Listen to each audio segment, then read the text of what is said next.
pessoal, tudo bem com vocês? Por aqui, professora Michele Donegá, e na aula de hoje nós vamos discutir a Lei Maria da Penha. A Lei Maria da Penha sofreu alterações recentes, 2019, 2020, 2021, e aqui no LAC Concurso nós trouxemos todas essas novidades para você e mais exercícios, incluindo exercícios que caiu agora em 2021. Então, vamos juntos! Olha só, eu quero começar com vocês com um esquema aqui sobre a Lei Maria da Penha para você ter no seu caderno, porque o esquema facilita na memorização, nos conceitos, na parte assim de destaque daquilo que mais cai na lei, ok? Então vamos juntos. Lei Maria da Penha.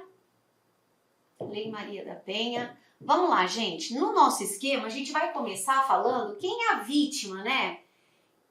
A vítima aqui é a mulher, né? Aí tem uma questão importante que está pendente de julgamento na STJ. Será que a Lei Maria da Penha ela pode ser aplicada ao transgênero feminino, né? Vamos colocar essa questão já super polêmica aqui. Olha só, pessoal, nós temos uma decisão nesse sentido favorável de que a lei pode sim ser aplicada ao transgênero feminino do Tribunal de Justiça de São Paulo. Porém, existe um recurso dessa decisão que está no STJ. Então, nós não temos decisão ainda dos tribunais superiores sobre essa matéria. Não temos decisão pacificada sobre isso. Nós temos um recurso extraordinário que está lá no STJ desde maio de 2021 e a qualquer momento pode ser julgado. Depois do julgamento é que nós vamos saber exatamente como que o tribunal pensa essa questão. Então, se cair agora na sua prova, antes do julgamento, a resposta que você deve dar é que a Lei Maria da Penha só se aplica à vítima mulher. Ok, pessoal? Então, vamos seguindo junto aí. Em relação ao agressor, o que nós temos em relação ao agressor? Agressor pode ser tanto o homem quanto a mulher, né? O exemplo que a gente dá aqui é a mãe, a avó, ou então mulheres que vivem em relação homoafetiva, já que a lei também abarca a relação homoafetiva entre mulheres. O que mais que nós temos como elemento aqui para a aplicação da Lei Maria da Penha? Nós temos a violência de gênero. Mas, professora, o que é, né? O que vem a ser a violência de gênero? Então, olha só, pessoal. A violência de gênero é aquela violência, no caso da Lei Maria da Penha, praticada em razão da mulher, de ser mulher, pelo fato da vítima ser mulher, da sua condição de mulher, né? É aquela situação em que há violência porque o agressor entende que a mulher, ele objetifica a mulher, ele coisifica a mulher, ele acredita que detém a posse da mulher. Então, essa é a violência de gênero que a lei abarca. O que isso quer dizer? Mas por que isso é importante para mim, professora? Porque é o seguinte, pode cair na tua prova uma situação envolvendo uma discussão entre homem e mulher, mas se essa discussão não tiver envolvida nessa discussão uma violência de gênero, não haverá incidência da Lei Maria da Penha. Se for uma discussão envolvendo a violência de gênero, nós teremos a incidência da Lei Maria da Penha. Então, por exemplo, uma discussão de trânsito, né, entre um homem e uma mulher porque um fechou o outro, né? É uma discussão entre homem e mulher, mas não vai ter incidência da Lei Maria da Penha, né? Pode ter incidência da Lei de Trânsito, outras legislações, mas não a Lei Maria da Penha. Agora, uma discussão entre homem e mulher porque o homem não se conforma com o fim do relacionamento. Ele diz para a mulher que se a mulher insistir nisso, ele vai matá-la, que ele não se conforma, que ela vai pagar caro, ou seja, ele entende que a mulher é como se fosse uma propriedade dele. Nesta segunda hipótese, nesse segundo exemplo que eu dei, aí nós temos a violência de gênero. Portanto, a Lei Maria da Penha será aplicada, tá, pessoal? Então, é importante entender esse contexto, esses elementos da lei. A vítima tem que ser mulher, o agressor pode ser homem ou mulher e a violência precisa ser de gênero. Mas que tipo de violência? Tem mais elementos que a gente precisa saber. Nós temos duas modalidades aqui de violência abarcadas pela lei. Nós temos a violência doméstica, toma muito cuidado com isso. A violência doméstica, pessoal, é aquela praticada em espaços de convivência entre as pessoas. O que eu quero dizer com isso? Eu quero dizer com isso que pode ser vítima, né, e ocorrer a incidência da Lei Maria da Penha, a babá, uma amiga da esposa do agressor que esteja passando alguns dias na casa. Então, a violência doméstica se caracteriza pela violência praticada em espaço de convivência entre as pessoas. Né? A babá que trabalha lá todo dia, a empregada doméstica, a amiga, a agregada, né? Então, essas pessoas podem ser vítimas de violência doméstica. E nós temos a violência familiar. A violência familiar, aí sim, é aquela que a gente mais ouve no jornal.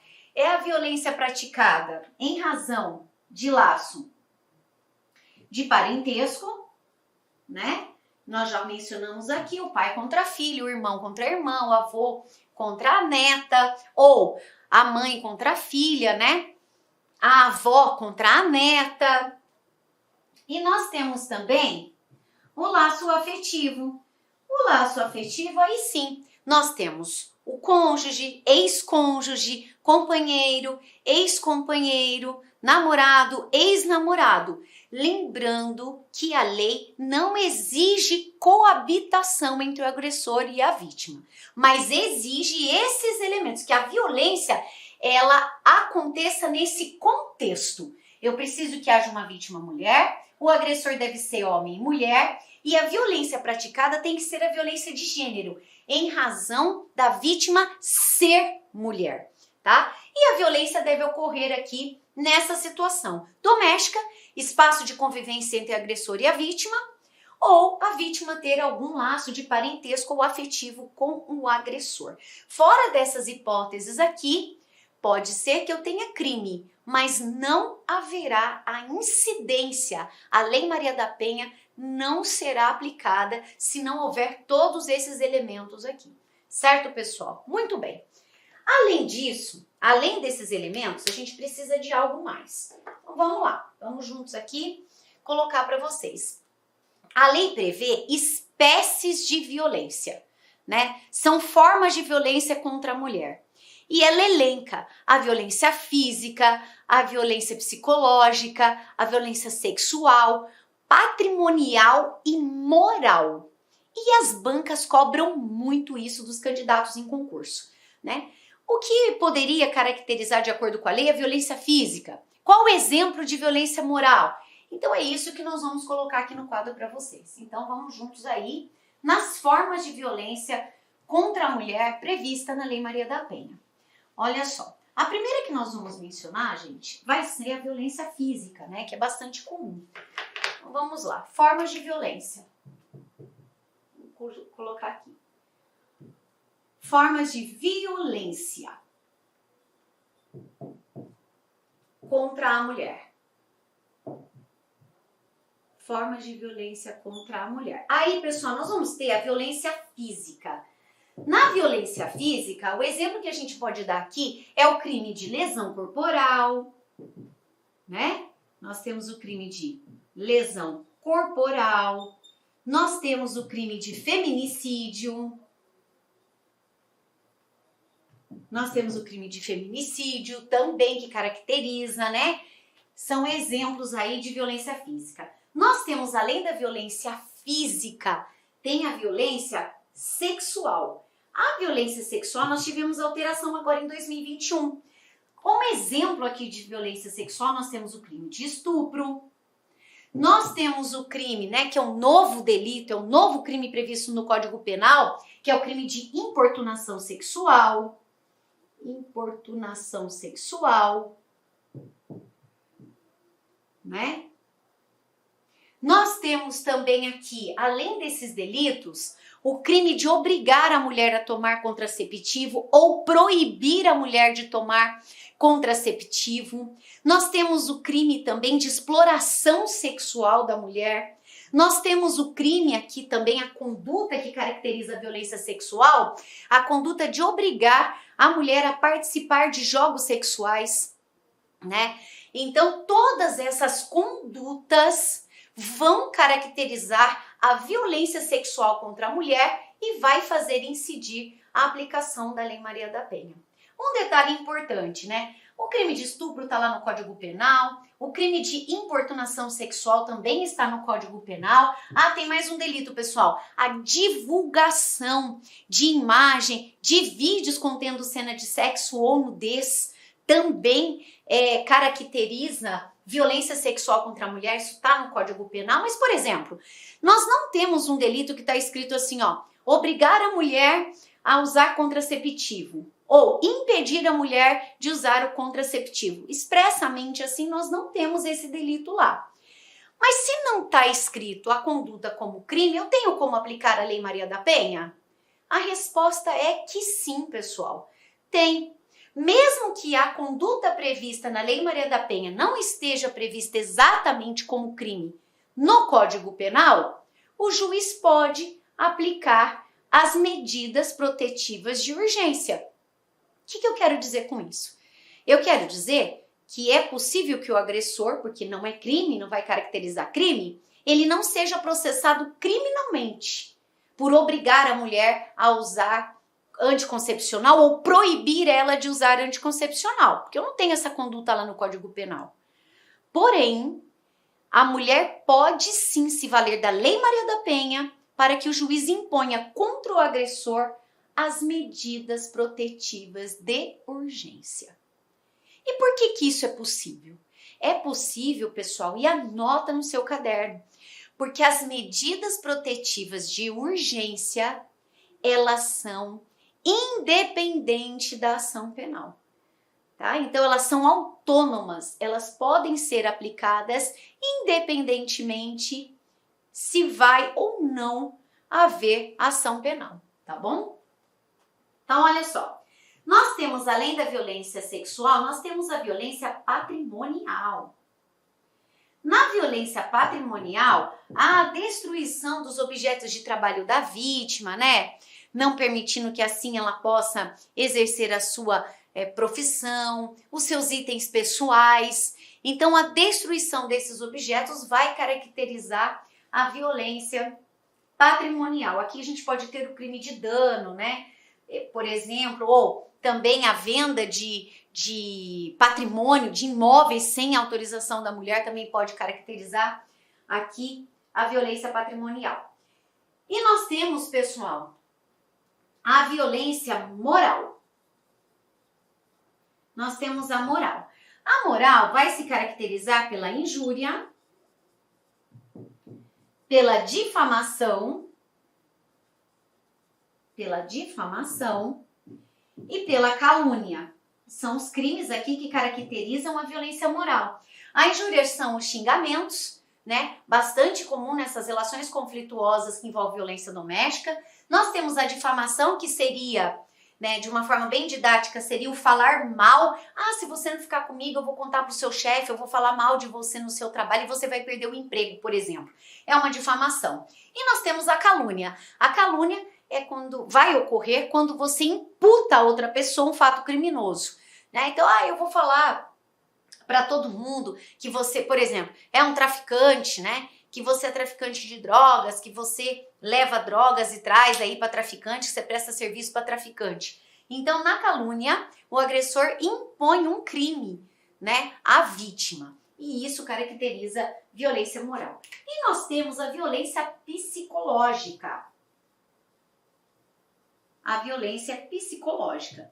A violência psicológica se caracteriza pela ameaça. É um exemplo, né, que a gente tem aqui.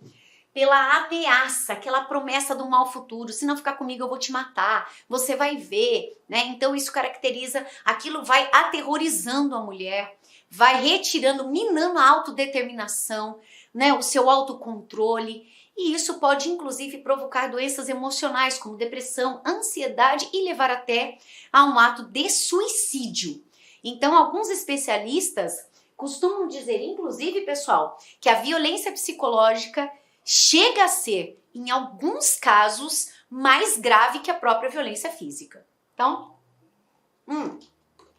crimes novos aí, né, que são abarcados pela violência psicológica é o crime de stalking, que é o crime de perseguição, né? Então, ficar monitorando, ficar controlando as redes sociais, o celular, os horários, perseguindo mesmo, caracteriza também violência psicológica e está previsto no Código Penal. E nós temos o crime agora, 2021, foi inserido este ano no Código Penal, que é o crime de violência psicológica, é uma conduta específica, né, do artigo 147 do Código Penal. E lá prevê, né, que se o agressor perseguir, atormentando, aterrorizando a vítima, ele vai responder por crime também.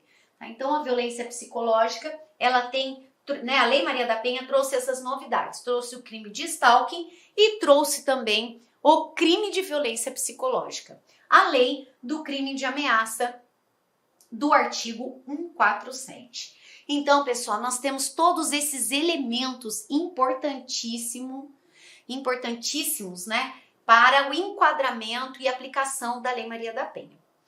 Além disso, ok, eu tenho lá a vítima mulher, eu tenho um agressor homem ou mulher, eu tenho uma violência de gênero, eu tenho o contexto em que eu preciso que essa conduta ocorra, ou um ambiente doméstico ou familiar, e eu tenho uma das formas de violência, né, que o agressor praticou contra essa vítima. Se eu tiver tudo isso, a Lei Maria da Penha será aplicada. Se eu não tiver, eu tenho crime, mas eu não tiver esses elementos, a Lei Maria da Penha não será aplicada e a vítima terá que procurar outra forma de resolução daquela questão.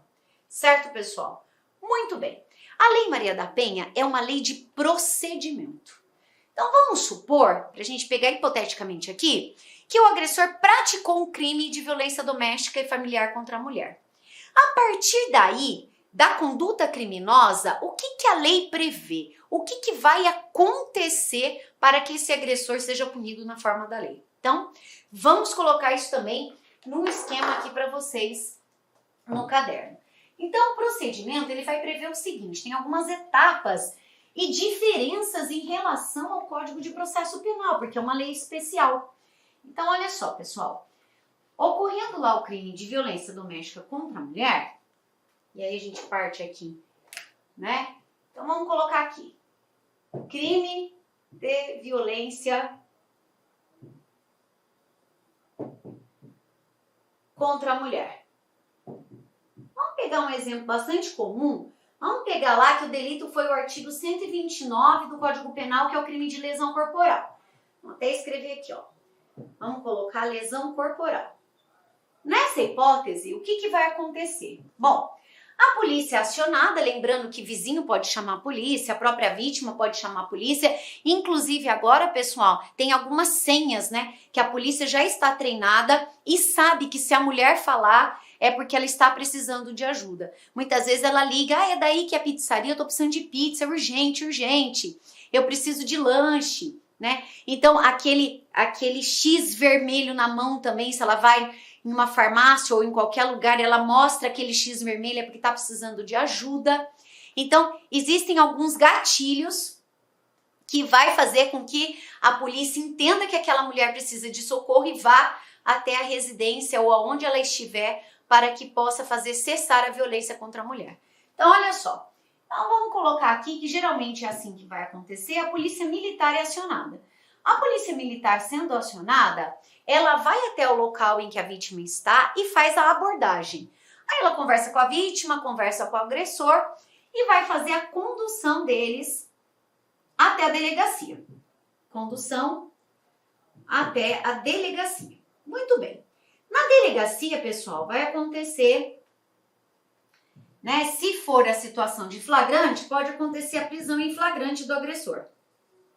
Né? Se não for situação de flagrante, o agressor vai ser ouvido e vai ser liberado, tá? Mas se for prisão em flagrante, nós teremos aí o auto de prisão em flagrante. E lá na delegacia mesmo, isso é super importante, e lá na delegacia, o próprio delegado de polícia vai apresentar para a vítima um caderno, um expediente, com todas as medidas que a mulher pode pedir ao juiz que sejam impostas contra o agressor. Então o delegado fala, olha, a senhora sabe que tem a Lei Maria da Penha, né? Que a senhora pode, se quiser, aqui nós temos esse formulário, existem algumas medidas e a senhora pode optar, né? Quais medidas a senhora entende que sejam importantes para que a senhora se sinta segura. E o delegado apresenta o expediente, né? O expediente ali das medidas protetivas de urgência para a vítima. Aí a vítima fala, eu quero afastamento do lar, não quero que ele tenha contato comigo, eu quero que ele pare de me perseguir, pare de falar com os meus familiares. E aí o delegado vai, né, colocando, assinalando ali aquelas medidas que a vítima entende que são importantes para que ela se sinta segura e fazer cessar a violência. Ok. A lei impõe um prazo para o delegado encaminhar tudo isso ao juiz e esse prazo cai em prova. Então vamos juntos. O prazo para o delegado encaminhar ao juiz o auto de prisão em flagrante é 24 horas, pessoal, tá? E o prazo para o delegado encaminhar o expediente lá, o pedido, a solicitação da vítima de medida protetiva é 48 horas. Muito bem. Aí, né, esses documentos vão para o juiz e o juiz vai decidir, né? O que ele vai decidir? Ele vai decidir, por exemplo, se o agressor foi preso em flagrante, o juiz vai decidir se aquele flagrante é legal ou deve ser relaxado.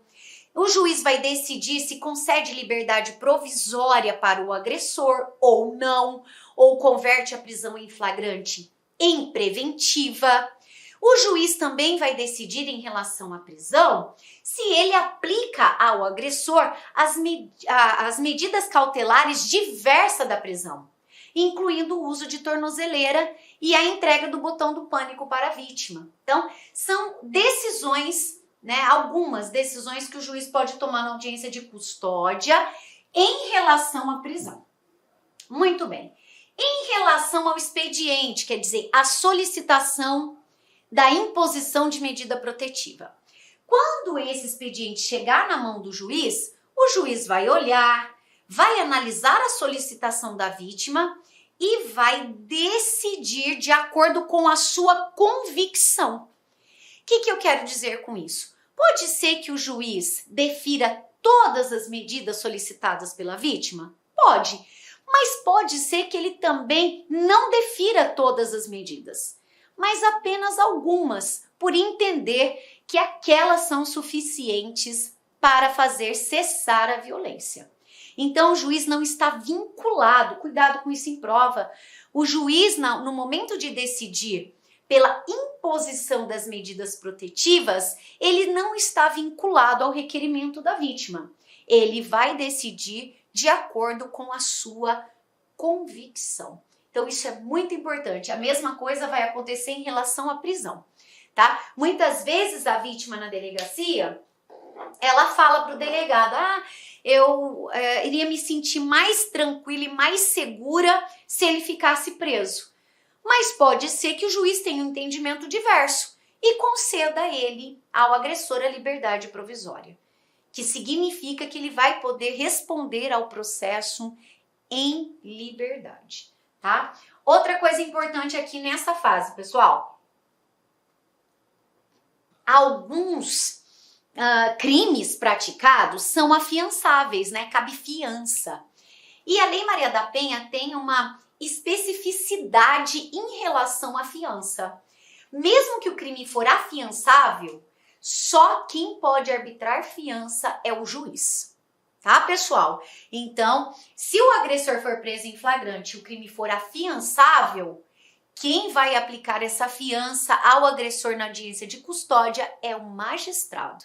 Então, essa é uma diferença em relação às regras do Código de Processo Penal sobre fiança. Então, isso também é importante para nós. Outra coisa, pessoal, representação. Alguns delitos exigem que a vítima represente contra o suspeito, no caso da Lei Maria da Penha, que ela faça uma representação por escrito contra o agressor. dizendo, manifestando a sua vontade de que ele seja processado criminalmente. Eu vou dar um exemplo aqui. O crime de ameaça. O crime de ameaça é um crime de ação penal pública condicionada à representação. O que isso quer dizer? Quer dizer o seguinte, pessoal, para que o agressor seja processado, a vítima tem que assinar um termo. Esse termo é a representação. Nesse termo, ela fala expressamente que ela deseja que o agressor seja processado. Só a partir da assinatura desta representação é que o Ministério Público vai poder denunciar o agressor. Então, ok, professora, mas e aí? Aí é o seguinte, vamos colocar um exemplo e essa questão já caiu em prova. A questão que caiu em prova, pessoal, que eu quero compartilhar com vocês é a seguinte. Vamos colocar lá que é a Joana, né? A Joana foi ameaçada pelo seu ex-companheiro, né? Ele dizia para Joana que se a Joana não retomasse o relacionamento, que ele iria matar Joana. Muito bem. A Joana acionou a polícia, foi todo mundo para a delegacia. A autoridade policial questiona a Joana. A senhora gostaria das medidas protetivas contra o agressor? Né? E a Joana fala, sim. Eu quero que ele se afaste, eu quero que ele deixe de me perturbar. E aí, a autoridade policial, sabendo que é um crime de ameaça, pergunta a Joana, a senhora gostaria de representar o João criminalmente? E Joana fala que não, que nesse momento não, que nesse momento ela entende que as medidas protetivas de urgência são suficientes para fazer cessar a violência. Aí a banca vem e traz a pergunta. Nesta hipótese, como Joana não representou João na delegacia, o juiz vai poder impor as medidas protetivas de urgência solicitadas por ela? A resposta é que sim, pessoal. Sim, mesmo Joana não tendo representado João, o juiz pode impor as medidas protetivas contra ele. Por quê? Porque eu disse no início da nossa aula. As medidas protetivas de urgência são autônomas em relação à ação penal. Até porque a vítima tem prazo de 6 meses para representar, né? E como são ações autônomas, mesmo que ela não tenha representado naquele momento, não significa que ela não possa fazer isso dali 10 dias, 1 mês, 2 meses, 3, ela tem 6 meses para representar. Então, a não representação, a ausência de representação, não impede, pessoal. É isso que você precisa gravar. A ausência de representação não impede a imposição das medidas protetivas de urgência.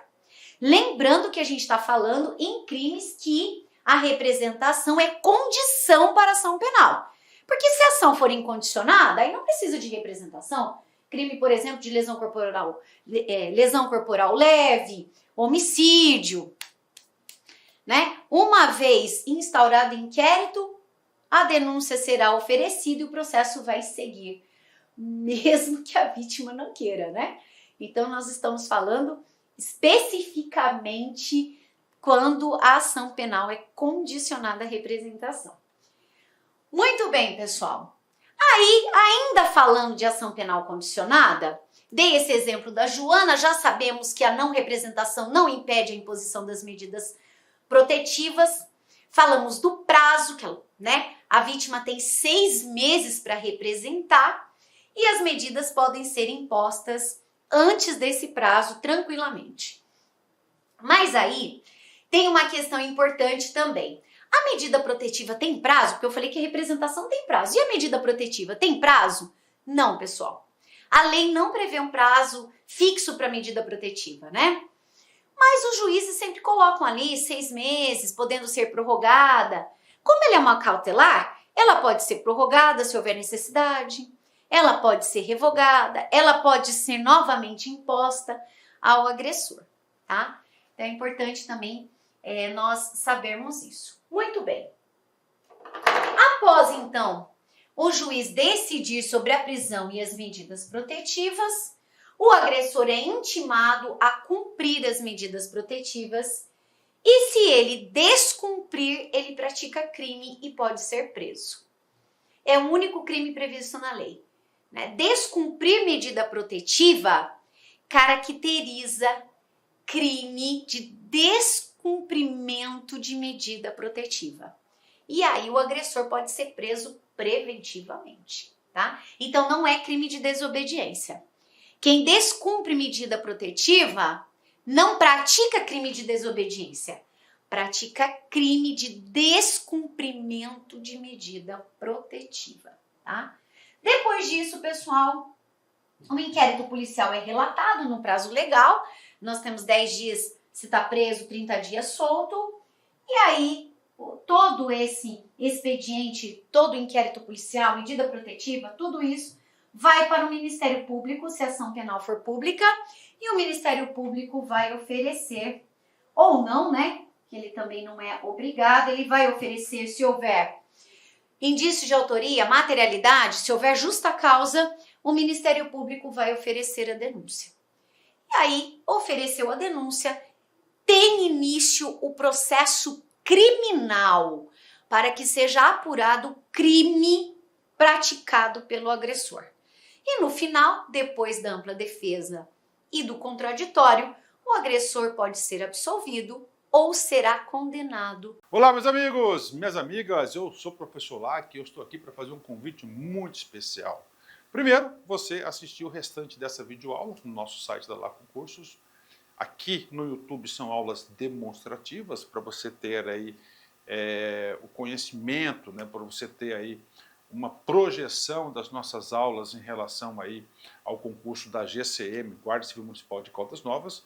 Nós temos um curso, cara, fantástico, focado nesse edital, um curso que eu tenho certeza que vai te ajudar.